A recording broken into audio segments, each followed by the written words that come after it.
Tornadoes are terrifying, but imagine one heading straight for your house. That's exactly what happened to this man in Fairdale, Illinois. He was standing in his window, filming the storm, when he realized it wasn't turning left or right. It was coming right at him.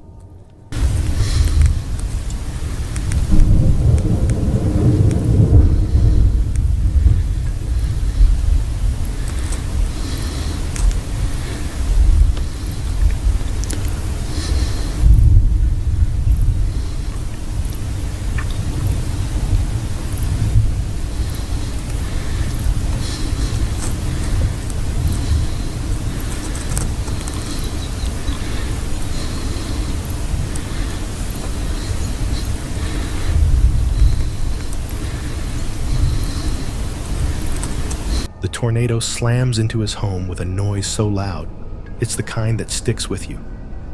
The screen goes dark, and all that's left are the sounds of destruction.